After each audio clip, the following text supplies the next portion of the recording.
A federal prosecutor is now looking into possible seditious conspiracy charges stemming from the assault on the U.S. Capitol, and that hundreds of people could be charged in connection with the riot soon.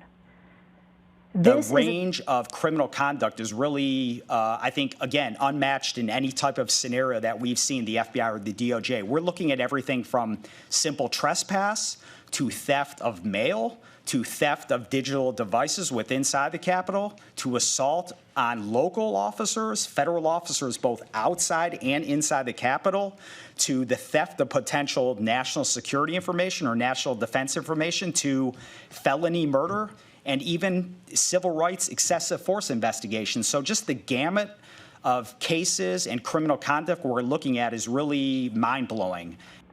All right, so this is a developing story. Let's go ahead and bring in CBS News senior investigative correspondent Catherine Herridge. Hi there, Catherine. So CBS News has learned that the FBI issued a warning of a, quote, war at the Capitol ahead of last week's riot. Here's some more from the DOJ press conference earlier. Let's listen. We received a lot of intelligence, like I said in my statement, a lot of intelligence and information through all different means, be it through social media or through CHS's sources. And then we have a sharing mechanism with JTTFs. Across the country, we have Joint Terrorism Task Forces. And in this city, in D.C., we have a very robust JTTF. And in that, we have Capitol Police, Park Police, MPD, and all the other federal law enforcement partners. We shared intelligence through the JTTF model, and we also shared it through our command post structure, and then also through other means of they have access to our information readily available because they have access to our systems. So, Catherine, how much did the Bureau know beforehand, and with whom did they share that information? Well, Elaine, let me just kind of decode that FBI speak for you. The JTTF is the Joint Terrorism Task Force. The first one was set up in 1980, but after 9/11, it greatly expanded to about 200 across the United States. And they're like these giant fusion centers. They're federal agencies, state and local. And based on what we heard at that news conference, the FBI had this intelligence about a threat to Washington, and they pushed out that information through this JTTF structure. But here's the problem right now for the FBI and these other intelligence agencies. There's like a tsunami of information and threat information, and what they're trying to discern is what is credible and what is aspirational. And when I say aspirational, these are individuals, especially on social media, who are talking big, but they don't have the tools and the support to actually execute the threat. And that's kind of where the FBI is right now. They shared the information, but maybe they didn't put too fine a point on it or red flag it enough for the authorities here in Washington. Well, so Catherine, then what are the latest numbers on criminal charges and scope of the investigation? And have they been able to pinpoint who planted those pipe bombs outside the RNC and DNC offices? Well, Elaine, let me take this one at a time. What we learned at that news conference is that they have opened 170 files, so 170 individuals looking at possible federal criminal charges. But of that group so far, they have 70 individuals who are facing federal prosecution.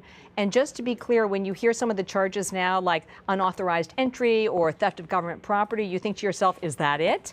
Well, these are simply holding charges or initial charges. This sort of is a placeholder for, as the evidence grows, the feds will pile on more charges and more serious charges based on the evidence and the actions that are alleged to have taken place on the Hill.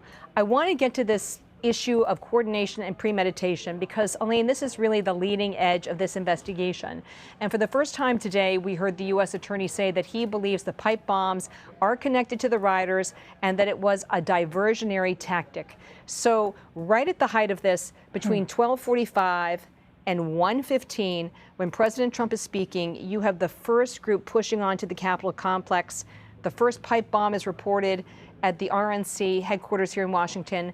Then at 1:15, the second is reported at the DNC. And the U.S. attorney said today he thought they were diversionary, which means they were an effort to pull first responders away from the Capitol at the very time frame that they were breaching onto the Capitol, so it would further weaken security at that site. And all of this goes to, I'm sorry, it's a long answer, it all goes to the idea of premeditation and coordination among individuals who took part. Right. No, I'm so glad you brought that up, Catherine, because I think, you know, people are wondering, was this just sort of a spontaneous move on the part of individuals who didn't have the intention of causing harm? But clearly what you're saying is that according to the investigation so far, right, Catherine, there appears to be premeditation. The way it was described to me is that there is significant evidence of likely coordination and premeditation among a group of protesters. And premeditation. Yes, okay, in that initial push. Now that's likely, okay, but that's what it looks like right now. And just one final point, if I can. I've covered Capitol Hill for 15 years, and this is probably one of the most complex campuses to navigate. I admit that even after all this time, I get turned around on that complex. And the areas that they breached in the Capitol building to get up into the Speaker's suite and other areas, I mean, that's not easy to do. That would take someone who was familiar with the campus, or it would take a reconnaissance of the routes to various parts of the building. You know, it's yet another piece of this disturbing puzzle that we're all trying to put together. Catherine, one of the most disturbing things revealed in the investigation, or another thing that's been so disturbing that has been revealed in the investigation's early stages, is that authorities allege a number of military and law enforcement members were allegedly involved in this deadly insurrection. What can you tell us about those investigations? Well, I'd be careful with the word involved, only because they're building cases right now. But what we know from our reporting here at CBS News is that 2 Capitol Hill police officers have been suspended, and 10 others are under investigation for what were called their interactions with rioters when they overran the Capitol Hill complex. In addition, the Defense Department is looking at the actions of active service military members. They are allowed to participate in political demonstrations, but they must only do so when they're in their off time and not in uniform. So I think this is also a very important part of understanding the bigger picture of what happened last Wednesday. Yeah, I want to be absolutely accurate. I stand corrected. Involved is not corrected, the correct but I just word think here, I just think it's tough. I don't think it's an important corrected. point. Yeah.